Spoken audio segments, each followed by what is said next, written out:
slightly underestimated because you look at where they are in the standings, you're like, oh, well, you know, they're not actually like that high up for where they are. They're currently sitting in 6th place at 2-2, but you do forget that they were facing off against KC, who were on form, G2, who were looking fantastic. So I think it is Movistar KOI going to start running up the ladder, and it's now on Vitality to see if they can kind of disrupt that, and honestly hope to put themselves in a better position for making those top 6. Because they've now played the least series out of anyone, 4 out of 6. Where, and again, when I say out of 6, that's what teams like KC have played. That's what teams like BDS have now played as well after beating G2 yesterday.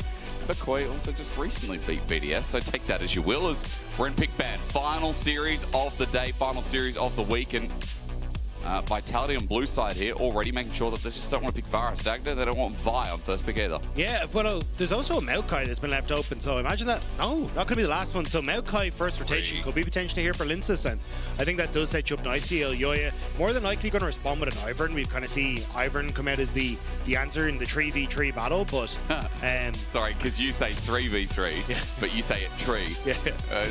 So I'm confused. Because the Irish number for 3 is tree. Yeah. So it's just this tree. Yeah, that's why I was like, he's saying 3v3 or 3v3? Yeah, I don't know. Rumble locked in instead, but remember, fire does burn down the forest. So for KOI, do they take that option?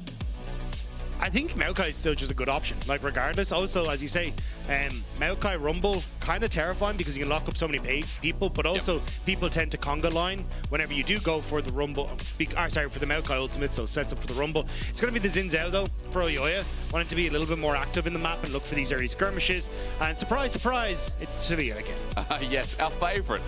Is there going to be an Ahri on the other side? We can only guess. I knew Taliyah was really strong when Medic was able to win on it in solo queue as a mid laner today in like D3 or something like that. Wow. I was like, oh, it's a support player. That's not how this works. And Medic also got shade with that one. Nice double whammy, Robin.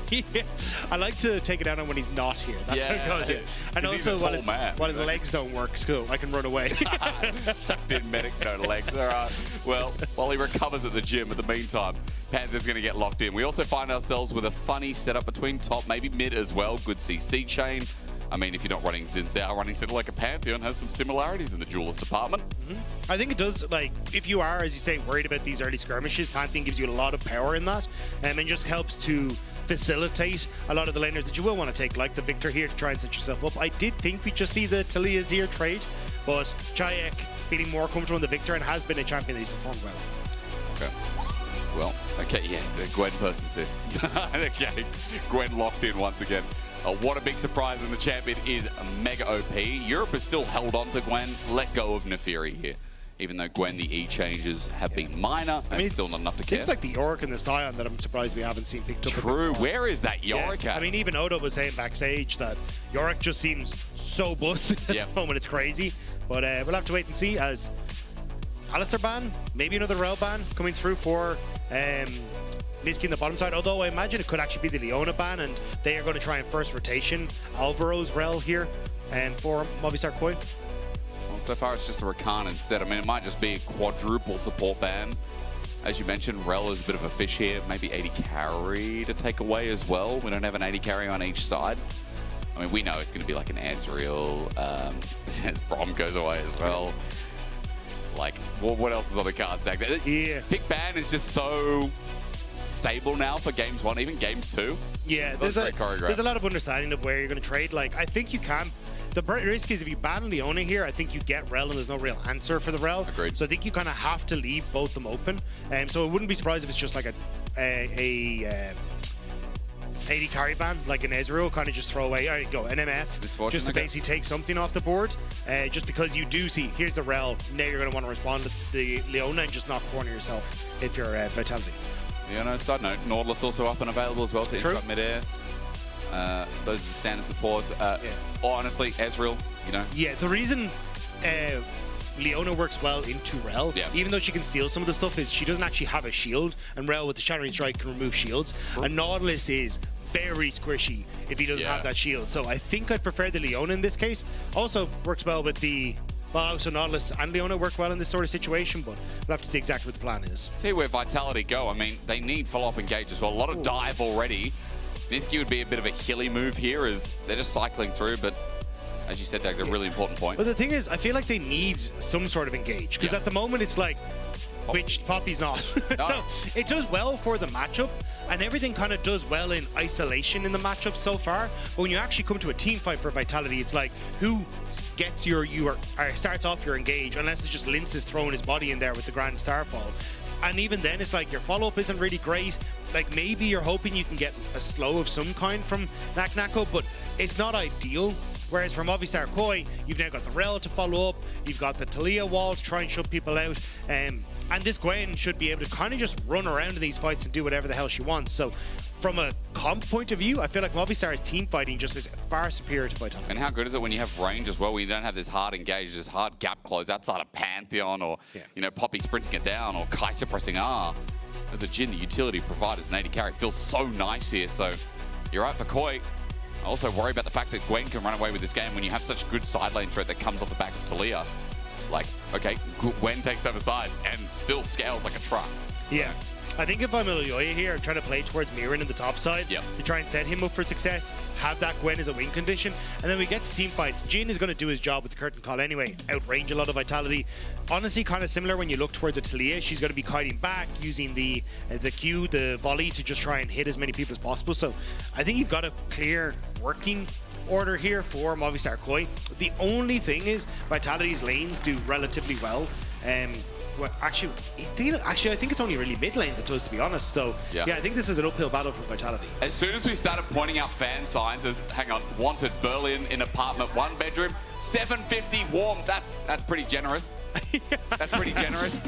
There's no number or anything on the sign. If anyone has an apartment in Berlin, please contact that person. It's hard renting out here, you know? What a way to advertise it. But I'm going to give some advertising advice. You got to put away. You probably can't put your number on. There's probably. I was going to say, that's not a good idea. Yeah, actually, don't dox yourself. Don't dox yourself. Don't listen to me.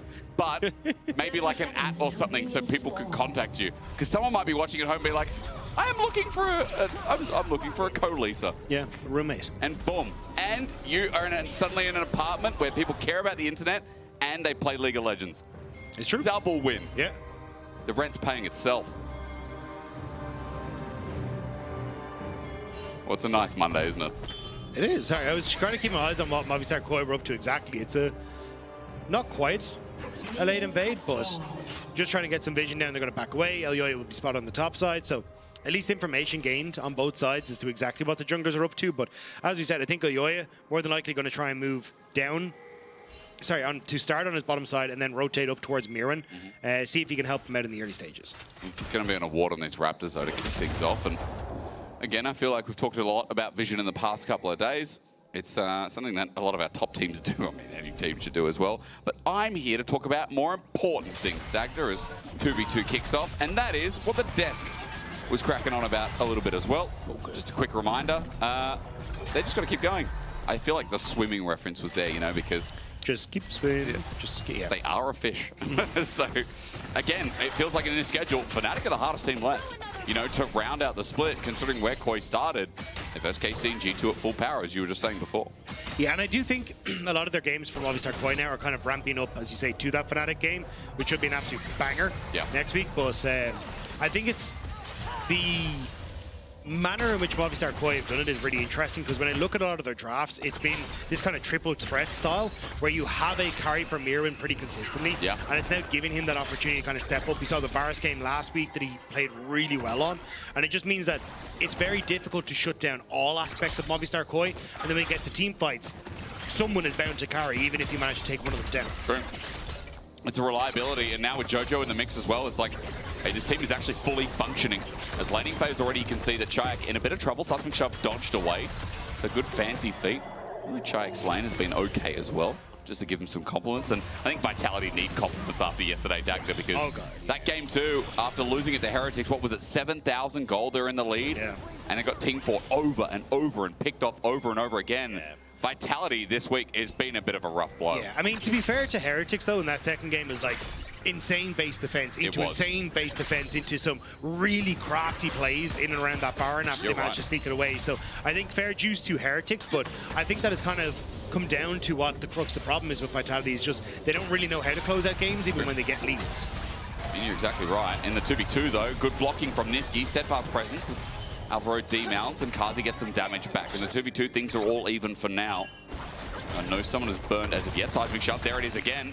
Onto Czajek. Jojo gets a good trade, but he's run out of Qs. Yeah, and well, I mean, at that stage, he was already out. Czajek even looking to try and trade back, so I'd be happy to shove this in. Czajek will be able to TP back in, but might lose a minion or two to that. Actually going to try and stick around, but Elyoya is here. This is very risky for Czajek. All it takes is a WE to connect. Jojo's going to get past the gravity field, and Seismic Shove flashed away immediately. That enhances the time to get the push in here with a recall and TP. And also, Czajek now loses more of those minions. If he just reset and TP back in, would have been fine, but Elyoya showing up puts a bit of a wrench in the works. And it's going to put him behind when it comes to the experience in the CS. I'm surprised Elyoya didn't help him push out, but I guess Elyoya fine just in mid, rather. That was Jojopyun, but Wave pushes in, might get a back timer now as well. Cameron keeps going bot because of course he does. We keep fighting, don't we? Yeah, I think Elyoya a little bit nervous that if he did stick around to push in that wave, he would have been at a reset disadvantage. Lyncas, he thought Lyncas would have already reset and now start making the plays, but Lyncas hasn't actually foregone the reset. And maybe looking for a bot lane player, or at least to help his bot lane crash this wave so they can look at reset themselves. Any wards in bot river, Dagda, or bot brush? I see none. There's the full engaged Nisqy. Will he die before? And Lyncas gets in, flash away immediately. First blood over to Supa, but a quick on trade. Alvaro might give them a double in the setup as Carzzy looks for it, but Elyoya coming to cover again. Onto Lyncas, he audacious charge in, but he's a level down over Lyncas, and there's just a re-engage, a flash immediately into mortal peril. The will shown, and Lyncas with a great game. Yeah, because Lyncas didn't reset, he managed to pick up his bot side camps, get that level experience, plus off the wave in that bot side of the map as well. And in that, you just have more value through those levels than you do in a lot of the items that have been picked up from Elyoya. So able to turn that play around, plus having an AD carry versus support, always going to be helpful in that regard. Really nice again. Elyoya there to save the day. We look at the replay. Nisqy just taking it all up. Yeah, and it's a good play from Lyncas here because, look, you get the kill, but he needed to shadow this wave to make sure that they could actually crash it and get the reset safely because, rightfully so, predicting Elyoya was probably going to be on this bottom side of the map, but Elyoya going in that bit too far, baits Alvaro in. Maybe cooking well played, Lyncas. Good. Yeah, we can crash together. Yeah, I agree. Well played. Goaded indeed. Jojo. However, Nisqy almost going to cook him. Setup from Alvaro is there. Support's just matching towards mid as Grubs is spawning about now. Elyoya. He's always everywhere. That's the problem with Elyoya, isn't it?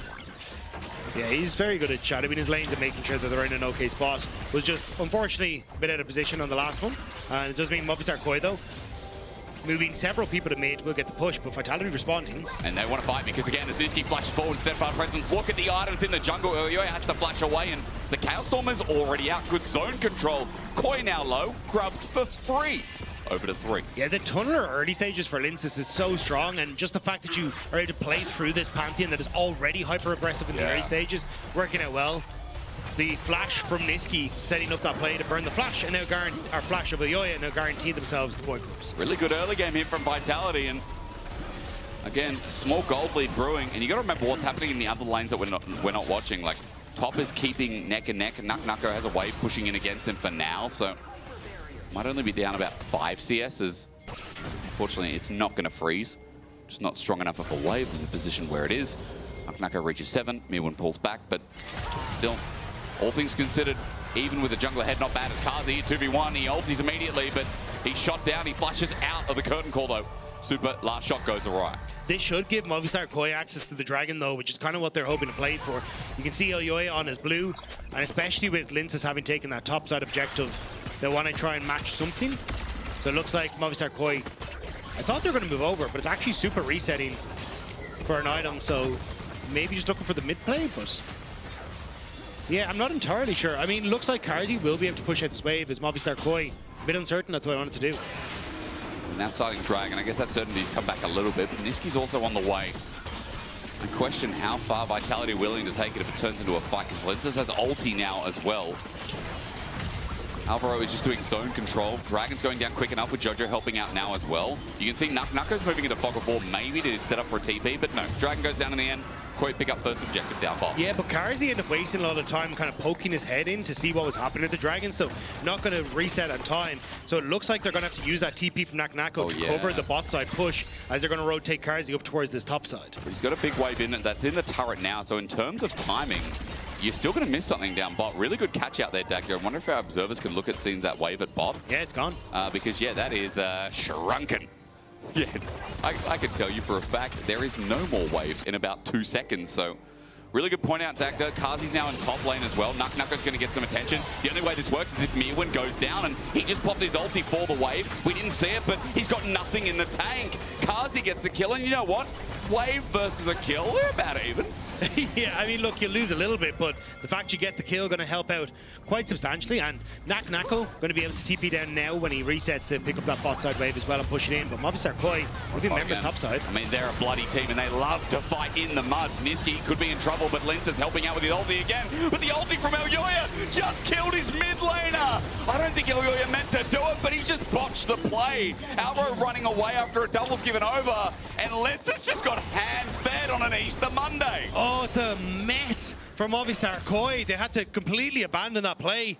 And now, Carzzy, having just picked up the kill, going to pick up a bunch of assists. He's going to be able to get plates on this tower. Nako won't, unfortunately, be able to do the same with Myrwn on the bottom side, but Vitality getting off to an early lead. And a couple of errors. I mean, good punishing from Vitality. This early game, Lyncas is taking charge.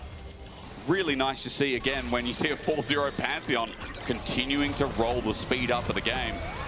Especially Vitality consistently looking for those fights as well. But it's even the fact Lyncas is about a level and a half ahead here. Well, That's right. About a level now as Elyoya is able to move into his jungle. But still, like, Sundered Sky completed now less than 10, just on 10 minutes into the game. Lyncas is huge. And now if he shows up at any of these waves and side lanes, he's just going to be able to destroy people. Nobody on Movistar KOI can manage that. Because if we just did this, right, game's even. Game's even right now, even game. But then, oh, hang on a minute, what's that? It's a 1,400 gold lead between Vitality and KOI right now, and that is being maintained just by Lyncas alone. Because you look at Carzzy, he's also adding a bit to the gold lead, but again, CS is pretty even. There was a kill earlier for Supa. Bot isn't that much of a difference either. But the thing is, it's the like silent numbers that are doing work, right? It's like the CS kind of there, right? But he has picked up a good few turret plates for himself, Carzzy, to try and help out. So it's making things a little bit more difficult to keep that balance. Like 500 gold, he's already probably going to be in a decent spot now as he starts to move forward into the rest of the game. And in a support Lyncas kind of style, this is where Vitality could try and play through him. It just means that Lyncas has to be on point with using this advantage. Naak flashing away. He has Nimbus close, so he got some movement speed from his flash, but now he's overheating. Alvaro knows a crash down. Good dodge away. Naak with a fancy beat. Shattering strike. His dodges are insane, but Naak, the snip, the sidestep. Oh. He doesn't get away. Mad respect to the top laner of Vitality. He almost got away with it. Yeah, just couldn't quite. No ultimate goes down, which means that he's not able to find the last little bits of kills, but he tried his damnedest. Myrwn, though, gets the kill. Oh, well, gets the assist. Gonna get the plates. And Carzzy got him as well. Easy ulti in. Plates for the cost of a kill. Again, Carzzy is just the one trading the CS, it seems, for enemy lives. Yeah, it does mean, as you say, losing that wave in mid, but you got the kill on towards Myrwn for a second time. Still, though, I think like these are little things that Vitality could look to cover, where you like shift Lyncas to mid to grab the wave, or you're moving Czajek from this top push that he's just done in towards mid, but it's not the end of the world. It's still a lead, but it's just losing out on bits of CS and experience here and there. So it's not clean, but again, it's still Vitality League of Legends for now. Dragon's coming up in a minute, and we're going to find out if they feel confident to fighters. Carzzy going for the crit build. Seldom have we seen the AP Kai'Sa build really in the LEC. I think we might have seen one yesterday, but like, everyone's really doing this build now. It's the new hot thing, you know? Well, it's more like you have an AP top laner and an AP mid laner. If you add an AP damage into the bottom side, it's kind of like, well, I guess I don't have to worry about armor. I mean, I say with a 4-kill Pantheon in the game, but you know what I mean? It's like you kind of want that flexibility in your damage, but and even then, I think it still hits quite hard off of, you know, your 2-atom spike, which is kind of where a lot of these games, even if we're getting to a later point, are getting decided because you're looking at souls coming up and available, and some of these more are these bigger objectives like Atacans and Barons at the 25 minutes. Well, with one item, I mean, let's just talk about the objective in the room. 10 seconds till that dragon spawns, and Vitality trying to build a dive off it as well. Czajek getting push in lane, and while Carzzy is going to take care of mid, I also noticed that Naak doesn't have teleport, but Myrwn does. Let's see if KOI feel confident here, Dagda, and can use that TP advantage for however long it exists, because I think Naak no, it's just coming up. 10 seconds. Yeah. 10-second advantage, Dagda. Yeah, it's a slim window. Yeah, I mean, look, Vitality already know that they're kind of pushing control over the map state, so they're going to be happy to just go for it. But it does kind of put you in this situation as Movistar KOI. We're like, well, how are we supposed to come back from this? Like, you have the opportunity to look for picks and plays off of people like Jojopyun having the Weaver's Wall to cut off members of Vitality, and you know, Czajek can get caught, Lyncas can get caught, Naak can get caught, but when you're playing on the back foot and trying to catch waves, it's a lot more difficult to be in position. Flash engage though is beautiful. We pause because Jojopyun has earned his own flash seismic shove. Brilliant. Nisqy might die in response, and with one shot he does. Jojo's still alive until a spear connects, but Lyncas is still in trouble. Alvaro gets a stun down, and I'm seeing no one nearby, so maybe trouble's the wrong word, as it was the focus on mid from Supa. He left the kill there. Yeah, the reason was Carzzy ended up ulting onto him, using that killer instinct, so then Supa burnt the barrier, had to stop with the curtain call as well. So nice play from Carzzy to support what was turning into a bit of a disastrous play on bot side. Good catch there, Dagda, as well, as Myrwn jumps forward, but Naak has Electro Harpoon, exhaust out, Needlework is going to follow. Myrwn gets some healing, but Naak spacing well. He's in danger zone as Elyoya ults straight away, looking for the knockup, but can't find it. An Electro Harpoon would slow down further as that teleport is looking to buy time, but Nisqy also on the way up. This fight is far from over. But KOI running for their lives against Vitality, just not here in time. Yeah, the wind becomes lightning, not connecting was crucial there. Naak would have fallen, just that little bit of extra damage to come through, but this is kind of where we're seeing on the last two plays the issues with Vitality's come. Yep. They try to make the play on bot side, they have to burn flashes on Lyncas and try to get it, like even Nisqy popping his ultimate to lock Jojopyun in place. But after that, they just don't have the CC to try and follow through. Even on this top side, Naak's trying to run and follow, but an Electric Harpoon is the only thing that can slow them down. And I think this is something that Vitality are going to continue to struggle with, is unless they set up properly at objectives where it's, hey, we're playing for zone control with the gravity field, or for Nisqy being able to separate out a fight and try and fight on uneven footing. I don't know how they try and find these catches if Movistar KOI don't let them. You talked about it in draft, and I think people forget how important engage is in League of Legends, unless you have a comp that is always going to run into you and dive you, which, I mean, KOI have a lot of pick tools, right? Yeah. It's not always fully committal. Things like Needlework as the game goes on, seismic shoves, like Alvaro commits, sure, but you talked about the ranged Jhin engages, that last pick for KOI in draft, Dagda. And further to your point, you know, for Vitality, when you don't have engage, it just feels like things are always going to be much harder to play when you don't have that reliable go button that makes your dreams come true. Yeah, I think if you had winning lanes, it would be easier because you could just play with Lyncas being this 5-0 and just going, hey, I'm going to ult to a side lane and kill them. But again, like, when we looked at G2 playing successfully on a Pantheon, it was, we have a Warwick who's going to have a very long ultimate timer that lets this Grand Starfall happen. Then we get the follow-up CC and we're able to finish them off. Yeah. When you've got a Rumble on the side that isn't as effective, when you got Czajek on a Viktor, that set-up CC isn't as effective in enabling Lyncas into these side lanes. And we've seen it as Equalizer comes out in the picture-in-picture. I mean, Naak is doing well in the individual 1v1, and there's that Pantheon ult, but Myrwn buying time again. The Needlework is out. Naak under turret has to dissuade it for now, but Lyncas gets some good damage, and finally attacking those side lanes. It works out then. It took a little bit, but Vitality maybe taking your advice a bit. Hey, it manages to work, right? I didn't expect it to be able to work as effectively, but they managed to get Myrwn. It goes down. That's going to be the side lane tower. Looks like Movistar KOI going to try and trade for Rift Herald, but a tier 2 and a lot of that gold going into the hands of Naak on Lyncas is going to be nice. We'll see if we can get that next wave pushed in for the side of Naak as well. Lyncas is going to be slow to the plate. It's not a Hextech Rift for once in our lives here in the LEC as Nisqy gets to disengage away. Elyoya's up against the wall, but Alvaro is an easy target. He's ignited down an auto attack by Carzzy, but Vitality still haven't found that engage because, again, where is the engage? KOI walk away. In the end, Herald not picked up, actually. It was zoned by Vitality. But that is a win for Vitality. Yeah. Like, you got the bot lane tier 2. Your answer play from Movistar KOI was to get the Rift Herald. That doesn't happen. Great. Now Movistar KOI are on reset. Vitality are on the map first, and they're going to be able to get the top tier 1 as well. So big swing of gold for Vitality. And you've also got Myrwn who's going to push in the bottom side, but that'll be caught as well. So overall, Vitality getting a lot of gold and also giving a lot of that gold to Naak here. Yeah, I mean, this Rumble is going to be in a pretty good position, slowly climbing up individually. Naak might have to just stay and accept defeat, but he flashes away, also gets the turret. Localized gold, I believe, picked up as 600 now the lead individually in top laners, and Vitality crawl to 4K.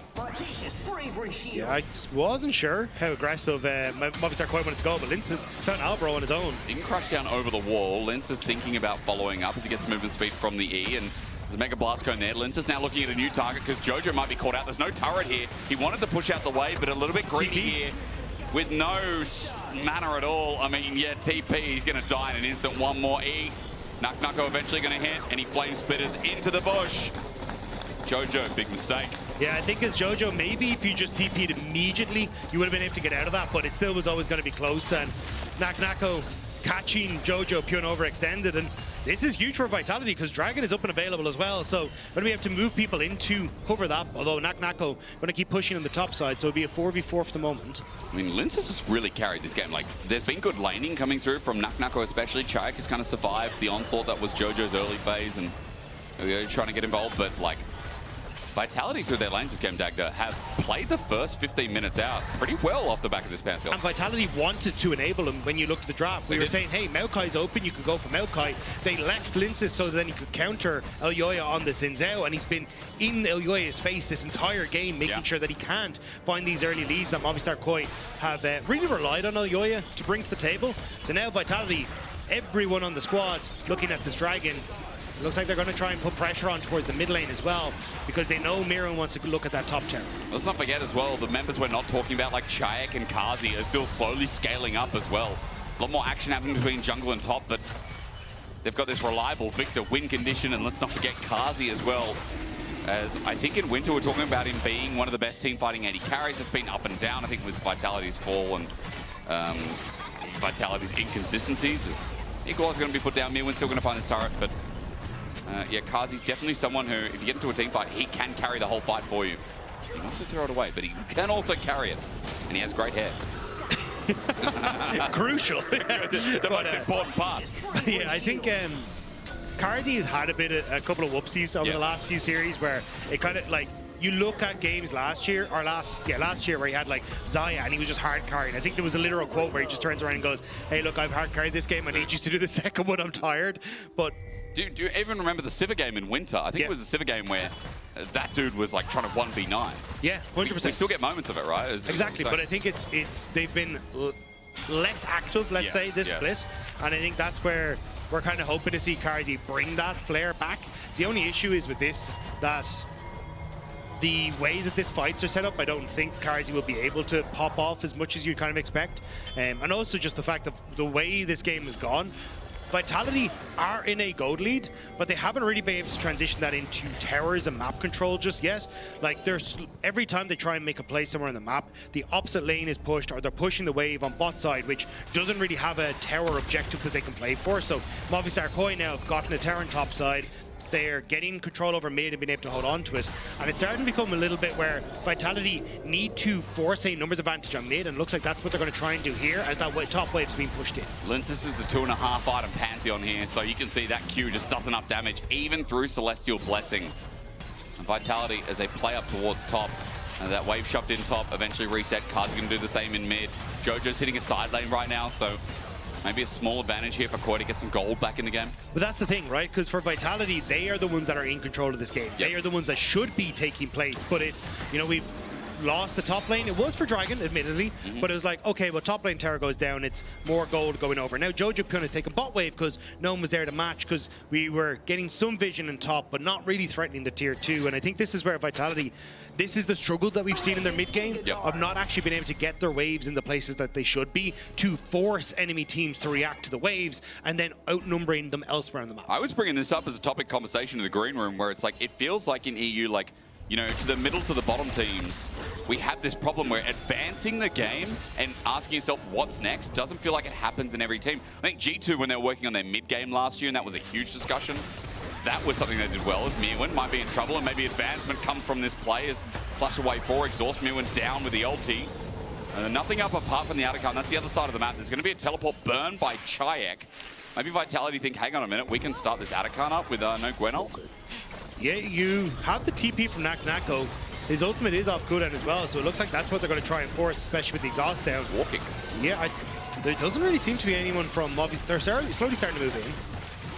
Carzzy is not doing the Atacant now. He's the biggest DPS, which is interesting to me. They're not looking to force it. They're probably looking for a turn here, but Vitality is the 3-man unit sitting in front for now. Nisqy popping up the ulti. Alvaro, ulti's in first, though. A great engage from KOI. They press the go button to equalizer. Lions the right side of the fight, but Myrwn, you see, starting to sit down until Lyncas just shows his face. The Pantheon so far ahead. I think he pressed Q twice and the health bars are gone. Nisqy barely managed to get that ultimate off in time and hit Jojopyun out of his Weaver's wall. So for Movistar KOI, they only had 4 members in that fight. So Vitality were able to take it. I want you to keep your eyes on this part just here. Jojo gets hit, gone, out of the fight. And then you've also got Carzzy, who's able to separate himself onto the opposite of the wall, deal with Alvaro. Everyone's grouped up on top of that Rumble ultimate. Even Azakan itself doing a ton of damage in that fight as well. But not having Jojopyun there was crucial to that fight. Didn't get that, but we saw a smile, and that's nice. But for Nisqy, I'm really glad you caught that Dagda, because I saw the Magnustorm coming in and I went, oh no, it's all gone awry. Didn't see the end of the animation, and I think more importantly, I didn't see that Nato really appreciated when everyone decided to come into him. Gwen, Jhin, Zhao, Rumble stands in the middle, and those can't touch me circles. They don't work. They don't. They don't. Nato is able to touch, so that's great. 16 is the level he's approaching now as well, and even though there's not much of a goal bleed between top laners due to the CS difference, I mean, Nato still in control of this mid game, thanks to the attention he started to receive from Lyncas as well. And I think that was kind of the crux of the game plan from Vitality. They kind of went, look, there is a Gwen here. She's going to scale really well. Yep. We need to make sure Nako's ahead. And we started to see them play down towards his bottom side, secure this here too for him. Lyncas using his Grand Starfall down there to get this Rumble into position where he's fine in the 1v1. Now a menace in team fights. And now you're able to play through Carzzy being able to follow up on a lot of these engages, or at least Movistar KOI trying to overextend in these fights. Vitality, though, is the dragon up that they're now thinking about the next one, aren't they? Third for them, second for KOI. Baron also spawning at the same time. Top's going to be crucial because Nato has a TP advantage here. Czajek and Jojopyun even right now. Vitality just starting the dragon, though, and you can see KOI have no interest in this whatsoever. Vitality just going to move to 3 Drakes nonchalantly, and there's no real response apart from hitting a couple of waves. Still, though, Movistar KOI are struggling. Vitality, they've gotten 3 dragons for themselves now. The Adakan is in their back pocket.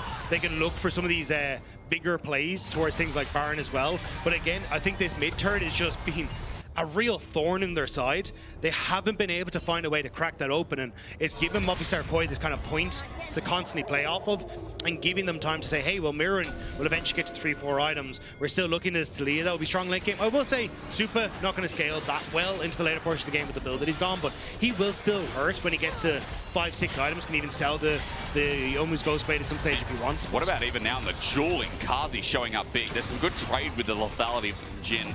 Another good pull-out, Dagda. Not often that we see things like Youmuu's Ghostblade on Jhin these days. I think we usually see like Energizer build or full crit build as kind of being the go-to. Yeah, I think the way a lot of bot lane seems to be played at the moment is kind of like, what is your first reset?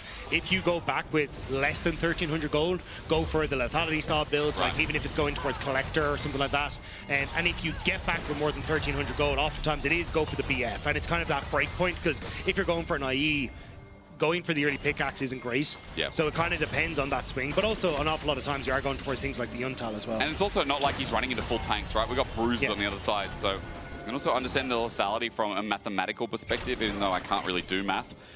Now, speaking of which, 1 + 1 equals the next Baron, right? That's what I'm thinking. Now I'm putting 2 and 2 together, which is 4. You don't need to draw on the screen again for this, do you? I was tempted. I had to start doing my workings out, you know? How did I get carry 2? the 1? I forgot, and then that equals 7. Nailed it. Oh, thank you. All right, now, Vitality. It's a Monday. Forgive me. Only forgive me because I think this Baron is where it's going to decide the game. And Vitality, my faith in you as a team needs to show up big. Because you have a lead in this game. Their team fighting has been good when, again, KOI run into them.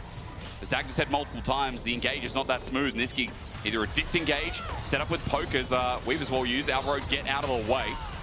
And KOI, it's a big ulti to use when you've got an objective in the face from Jojo. It felt a bit over the top. I don't think you really needed to go for it. Again, like, Vitality struggled to kind of start these fights, so unless you were worried about a flash engage from Lyncas or maybe even a Grand Starfall there, it felt a bit unnecessary, but Jojo feeling the pinch, ends up tossing it out. And Myrwn, you can see, is kind of leaning from this bot lane up into mid as they want to fish for something. Wants the face check, and again, remember that Lyncas is going to be able to survive a long time. Damage is already great as Nisqy gets out of there after a shove. Seismic shove doesn't work on the other side, though. Poppy ult again. Nisqy has found a good target, and Myrwn just runs in for free food. Naak goes on the side. Alvaro's just going to get ulti down. He won't escape that Sinners. Jojo now with nothing up and available. Carzzy ultis in under the turret, and even though Vitality look ambitious, they've found a couple of picks, and KOI just caught snoozing. Myrwn TP so deep in behind Vitality that they just turn and burn him. There was nobody on Movistar KOI who could follow up, and now Vitality, they're on towards the Baron. And a Baron at this stage, like, this is going to be potentially game-breaking for Vitality. It really is. We didn't even get a Baron fight over it. As we look at the replay, and again, Alvaro, he wanted to check this brush, and he gets caught for it. Yeah, but the thing is, if you're in a position where Supa's able to follow up and Jojo's able to follow up or even wall them off from escaping, okay, you're in a good spot. But again, Nisqy hits Jojopyun out of the fight, and Myrwn, he's gone into no man's land, so everyone on Movistar KOI is starting to just run for the hills. Supa, because of how messy this fight was, doesn't even get a chance to open up with the curtain call. True. So even using a lot of these like long-range utility spells on Movistar KOI just were never really a thing. You know, in this game, Elyoya has been mega quiet as well. Not much he's been able to contribute. And that is always the turning point. I feel like when we watch KOI, like, Elyoya's input usually means, oh, it's a great KOI, like a great early game from them. And then a quiet one from Elyoya means like the dynamics really don't feel like they're there. And again, just thinking about a feeling of what I'm getting from KOI in this opening game is against Vitality, it's an unexpected game one, but a welcome one for a 7k gold lead, and now a soul in 35 seconds up for contention. Yeah, but again, it's this mid lane tower giving Movistar KOI jumping off point. IE now completed for Supa means he's a little bit more threatening, but you did just see him take a forward shot at Lyncas and kind of tickle his health bar, so he's not exactly Mondo strong, but we'll have to see exactly what the plan is as Movistar KOI. Oh, it's a good equalizer. Look at that. Great equalizer. Is in as well. He did it yesterday, even in the loss, and Naak does it again. This top laner showing up with each and every day in the LEC as the rest of Vitality hitting the side pieces now. Myrwn has done a good job to survive, speaking of top laners, but in the end, Nisqy takes care of business, and Vitality will run that business all the way home. That equalizer was huge from Naak. The rookie stepping up for Vitality once again, and now they're starting to push themselves forward for a game one win. I felt it yesterday on the Jack stack. I'm feeling it again on the Rumble. He's becoming more and more reliable. Vitality becoming more and more dangerous. And if they can play games like this, there's good things on the horizon, as KOI didn't stand a chance, had no voice in this game one, and Vitality stinging like the bee they are to open up the series. A phenomenal game one from Vitality. Early game was run by Lyncas, controlling where Elyoya could go, getting himself into this massive lead, and then spreading the love between everyone that he needed to on Vitality.